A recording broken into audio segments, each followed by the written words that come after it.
I am here with the man of the hour, the Lifetime Achievement Award winner, Wayward Bill, head of the chairman of the USMjParty, and one of our national treasures in the world of activism. How are you, Bill? I'm doing good today. I'm not a very, very happy guy, other than a wardrobe malfunction. I don't blame you, man. Look at this. Lifetime achievement. Wow, it's pretty impressive. That's awesome.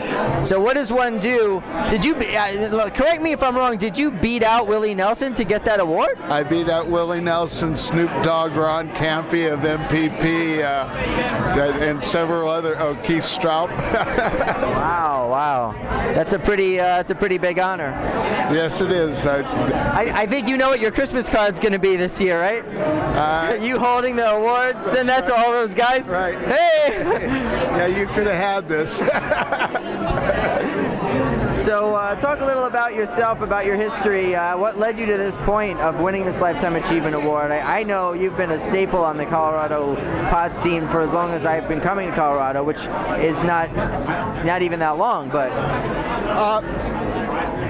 It's a strange thing. I used to be into everything, the environment, Greenpeace, you name it. I was out there for all of them. I worked for the ACLU, volunteering as a paralegal. I was working with Mason at Safer and that, and I'd always been for marijuana. Like I said up on stage, I heard John Sinclair speak when I was 17 years old, and I got hooked on his theory of sex, drugs, and rock and roll, and the white youth rising up to power and marijuana. But I've been an activist since basically at 17 years old. I joined the White Panther Party. Then I was sent to Chicago in '68 and saw firsthand what Richard Daley and the Democratic Party did to Vietnam War protesters. But I also heard John Sinclair speak,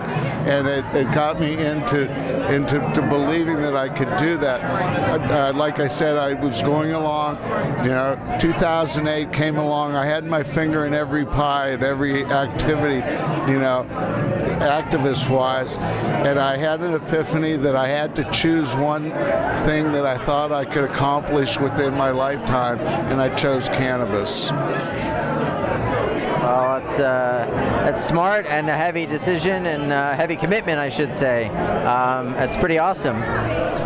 Yeah, yes, it is, and I've worked hard. I'm everywhere, like I said. You name it. I've been to I was at the hearing with Michael Kravitz for the ASA when they tried to strike it down in D.C. I've led a funeral procession for marijuana prohibition down Bourbon Street. I've been everywhere. Yeah, that's old school, man. I'm everywhere at everything in Colorado. I'm in the state legislature. I'm in city council.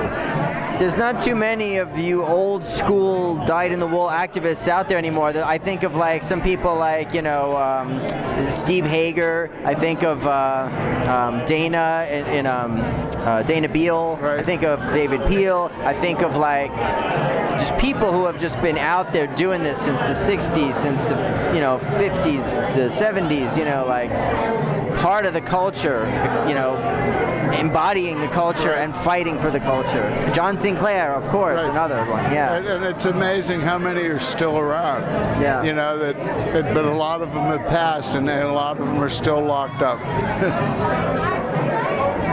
Well, I just want to say congratulations, Bill. Well deserved. Nice to see you receiving some accolades for all your hard work, and we look forward to seeing you here again next year. I hope you have a great holiday, sir. Thank you. And everybody, peace, pot, politics, or puff, puff, pass.